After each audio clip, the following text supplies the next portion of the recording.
everyone, my name is Karen. This is my channel RatherBeReading, and today I'm bringing to you my January book haul.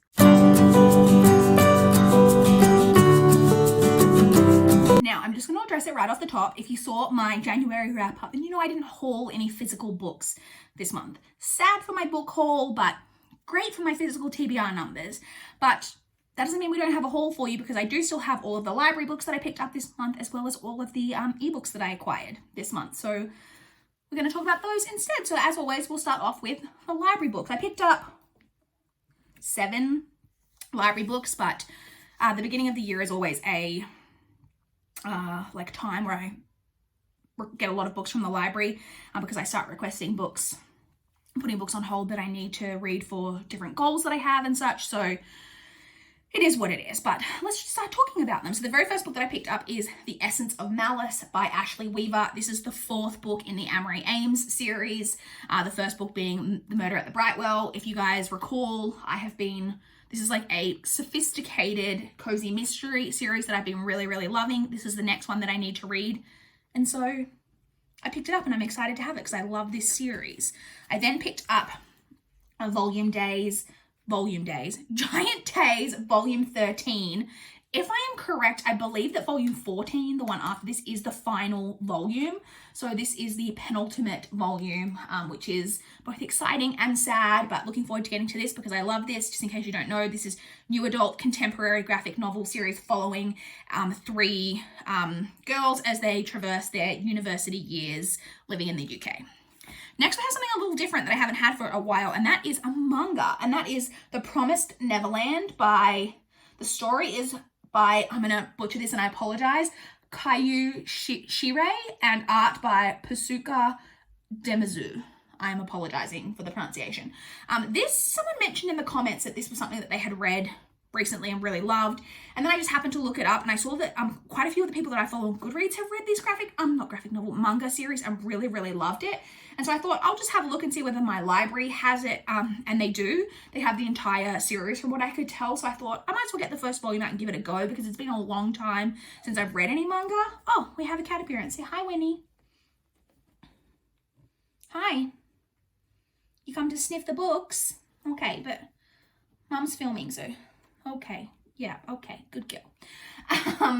So I'm not exactly sure what this is about. From what I gather, it's about 3 kids who are all in an orphanage, but then they discover some kind of dark secret or something. I'm not entirely sure. Like I said, it just had really great reviews, and I thought I would give it a go. So I picked that up. I then have What Have You Done by Matthew Farrell. This is a book, so if you guys recall, I had a book haul a couple of months ago where one of the NetGalley arcs that I got, I realized was like the 2nd book or 3rd book in a series. And so luckily my library had both the previous 2 books. So this is the first one. This is crime fiction from what I gather. It says it's a raw, edgy thriller. In this raw, edgy thriller, family is not what it seems. But the thing I liked about this one, which I don't think I realized, or at least in this book, I don't know if they're all the same. In this book, we seem to be following a forensic specialist and not a police detective, which I really like, something a little bit different. And it says that as he gets to a crime scene, he realizes that the mutilated body that has been found hanging in a seedy motel is a woman that he had had an affair with before breaking it off to save his marriage. A problem comes when he cannot remember where he was on the night of the murder. And I believe his brother is a homicide detective. So he tries to get his brother to help him out and follows that story. This has got how is the cat hair stuck inside of this book when it only just came into my home? I don't know. But I grabbed that one. Next one I picked up is another graphic novel, and this is Bury the Lead by Gabby Dunn with illustrations by Claire Rowe and Mikel Muerto. Gabby Dunn is sometimes guest featured on the podcast Buffering the Vampire Slayer, which is my favorite podcast ever. Because it's about Buffy. And they mentioned this graphic novel, and I was just like, oh, I should check it out. And I don't know if this is a series or if this is a standalone graphic novel, but it's, from the size of it, I would say it's the first in a series, but it appears to be about we're following a young reporter. So she's actually a college student, but she's on a college internship at a newspaper, and she goes out to she gets hears a call over the police radio about a murder in a really prominent family, and she goes out to, you know, try to get a scoop. And it's Dahlia Kennedy, the celebrity socialite, now widow, covered in gore, and the prime suspect in the murder of her husband and child. Dahlia refuses to talk to anyone but the main character, and they begin a dangerous game of cat and mouse that leads the young journalist down a twisted path. So it just sounded like it'd be a lot of fun. Thought it might be worth checking out. Next, we have 2 left, and they're both books that I picked up in order to complete goals. So the first one that I have is Atonement by Anne McEwen. So this is for the goal that I have to read books that have been on my physically written out to read list. I have seen, this is the movie cover, obviously I've seen the movie of this, so I know the story. I don't know if it's exactly the same as the book or if there's differences, but this was obviously a really like highly acclaimed novel, so I thought I'd give it a go, and then I'll probably rewatch the movie because Keira Knightley's dress, iconic. And the final one that I have is Amity and Sorrow by Peggy Riley. This is one that I need for the goal of reading books that I had marked as to read on Goodreads like a really long time ago. This one is, I believe, so Amity and Sorrow are 2 sisters, and their mother basically takes them and flees from a rural fundamentalist cult run by her husband. I believe that they then end up settling into like a new life. However, one of the sisters is really thriving in this new life, and the other sister is really struggling, and she really wants to get back to the cult. Like, she wants to go back. And then also the mother is like really struggling to come to terms with things as well, because she's really worried about the other wives and other children that are a part of this cult, and it just kind of follows that story. Cult is a massive buzzword for me, so excited to give this one a go. So that's it. Those are all of the books that library books that I picked up. And then the final category that we'll have in this particular haul is the ebooks. So I purchased 3 ebooks, and then I have all my NetGalley approvals, of which there were 9 in January, which is way too many, but I really have been trying to draw things back in February and really get myself under control. So hopefully we'll have less in future months, because I am falling really behind with all of the publication dates, as you guys know if you've been watching my channel. But first we'll talk about the 3 that I purchased. So the first one that I purchased is one that I just saw for free, and it's called The Perfect Family by Jackie Underdown. It's a thriller. It's about 3 seemingly perfect couples, and it just seems that like the couples all start to spiral, and then it just like makes an allusion to like maybe murder is not just for criminals. I'm not sure exactly what that means, but I was intrigued, and it was free. The next one I purchased is Bring Me Back by B.A. Paris. This was on a Kindle deal for $1.99, and I haven't read any B.A. Paris, but I own a couple of theirs. I think I own a couple on my physical TBR, and I think I own maybe 1 or 2 other ebooks. And this one is a thriller. This one is about a couple who are on like a holiday somewhere, I think, or just away somewhere for like a day trip or something. I'm not sure. And they pull into a service station or a gas station. We would call it a service station or a servo in Australia, but that's Australia. And they pull in, and the girl stays in the car, but the guy gets out and goes into the service station, gas station, and when he comes back out to the car, the girl is missing. It's now, I think, 12 years later. He is now in a relationship, maybe married, I'm not sure, to the girl's sister. And we know that I think that there's been a possible sighting of the sister who went missing, and it's about bringing all back up what happened. You guys know I love solving a mystery from the past, so I was excited for that one. Like I said, it was on sale for $1.99. And then the next one that I purchased was another one that was just seemed interesting and was on a free deal, and that is The Cry of the Lake by Charlie Tyler. This one is a mystery. It's about a girl who, when she's 6 years old, she like goes down to the lake near the home because she's like, at night, I think she like sneaks down because she's trying to capture a mermaid, you know, as you do when you're 6 years old. And she goes down there, but instead she finds a body. And from what I can gather, I'm not exactly sure, but I think maybe she doesn't say anything. Like, she's 6 years old, she doesn't know what to do. She's traumatized by the sight of this body. I think she just goes back home, never says anything about it. I think it's now 10 years later or something like that, and they're 2 friends who are really, really close, and then one of their fathers is then accused of killing high school girls. Like, I think there's like several high school girls who have gone missing and their bodies are found. The friend's father is accused of the crimes, and it's all about her having to like figure out like what's going on, and it all ties back in with the thing that happened in her past, something like that. It just sounded very interesting. And like I said, it was free. So they're the 3 that I purchased. Now let's touch on the 9 NetGalley approvals that I have, which, as I've said, way too many. So the first one that I have is A Familiar Sight by Brianna Labuscus. This one has a publication date of the 20th of July. This one is about, I'm so in love with this premise. It's about a psychologist and like, I believe a criminal psychologist who is actually herself a sociopath. And she was accused as a teenager of murdering her aunt, who I think was her like legal guardian. And she has a like quite a close relationship with this police detective who always believes that she like got away with murder. But she like uses her own like sociopathic tendencies and all of that to like help her understand all the like criminal psychology work that she does. And she's now treating a girl who has been is like very much like her story mirrors the psychologist's story, in that she's being accused of having, I think, murdered her mother.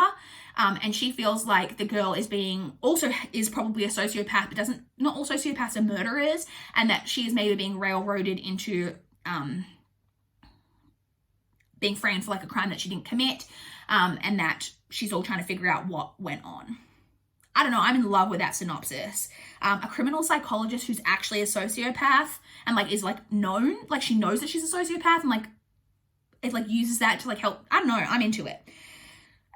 The next one that I was approved for is The Ripping Tree by Nikki Gemmell. This one has a publication date of the 7th of April.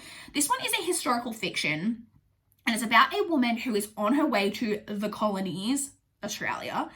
And I believe there's something happens and there's a shipwreck, and she ends up like washing up like kind of on the coast of Australia, and an Aboriginal man ends up kind of picking her up and taking her to this like big estate on in Australia somewhere.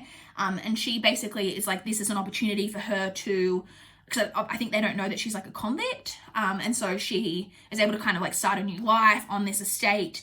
But then it's all about, I think, like the dark secrets on this estate. I'm not really sure too much about it apart from that, but I was interested. The next one that I was approved for is The Prodigal Daughter by, I'm not sure how to pronounce this, Mette. It's Mette. Ivy Harrison. This one has a publication date of the 25th of May. This one is a thriller. It's about a woman who is Mormon, and her husband is, I think, like a Mormon, I forget the word. There's a particular word for like a Mormon priest, but it's not priest. It's parson? You guys know what I mean. And she's like really struggling, I think, with her faith and feeling repressed as a woman, things like that. And I think it's about her, there's a missing girl in the Mormon community, and there's a lot to do, I think, with like how that girl's treated at school. And so I'm not really sure. It just sounded kind of interesting. And like I said, I fall into like traps with Neko where I just start clicking in anything that sounds interesting. I just end up requesting, which is what I'm trying to, get back under control. So that was one that I did that for.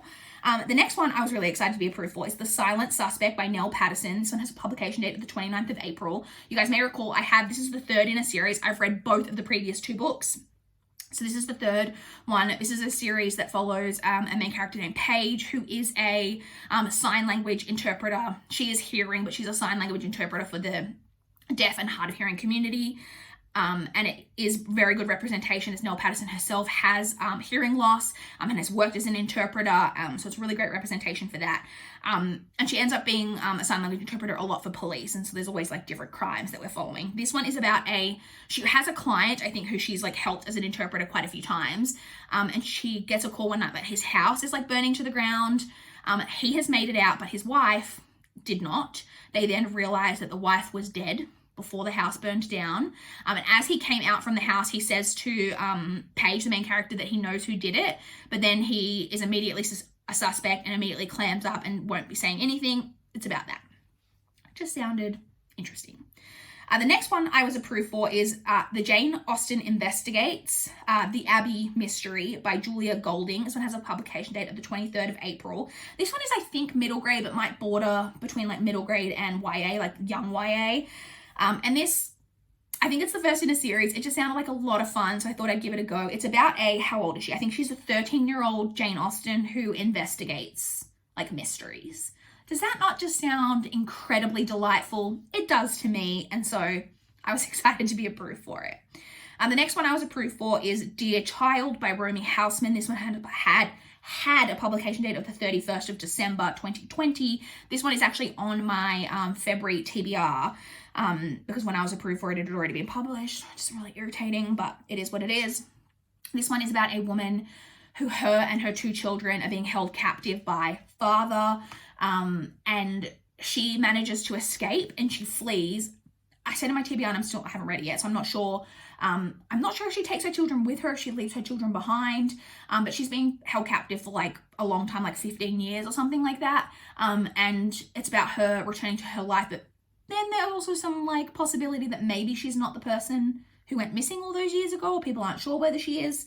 I don't know. This sounded intriguing. Like I said, I'm hoping to read that one this month. I was then approved for You and Me on Vacation by Emily Henry. That is the version that I was approved for. I think this might be the UK title. It has a different title in the US, which is People We Meet on Vacation, but it is the same book and has a publication date of the 8th of July.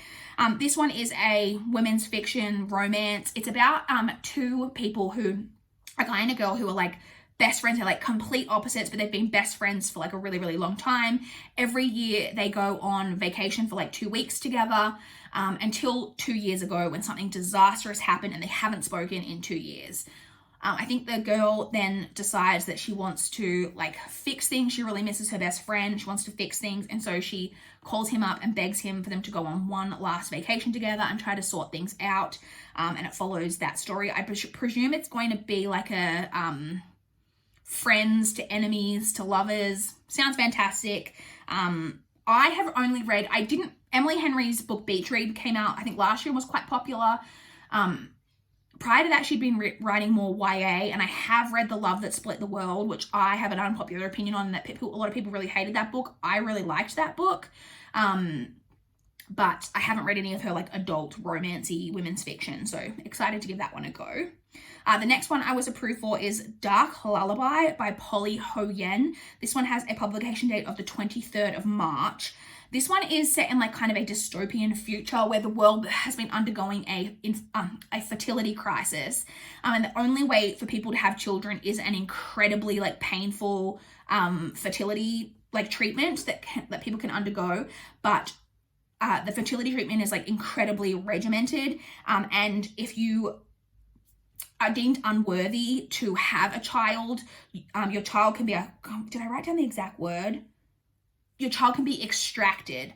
I presume that, I think that means not only, I don't think that's while you're pregnant. From what I can gather, I think it's like, even if you've already had the child, if you're deemed unworthy, the child can be taken from you. It's about the main character who never wanted a child because she's witnessed a lot of friends go through this process and, you know, so on and so forth. But then now she's met a man, they're in love, and she decides she really wants to have a baby. And so they undergo this process, but then it's about her living in this world where any mistake can mean that these people can like take your child from you. I don't know, just sounded very intriguing. And so I had that one. And then the final one that I was approved for is a book called The Slaughterman's Daughter by Yaniv. I have no idea how to pronounce his surname. Ixkovitz.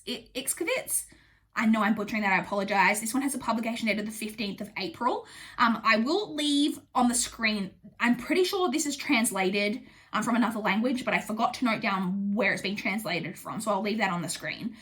This one is about, I think it's historical, I don't know if it's fantastical, but like a historical type of setting where a woman disappears one night. She's like living in like a cottage near some woods.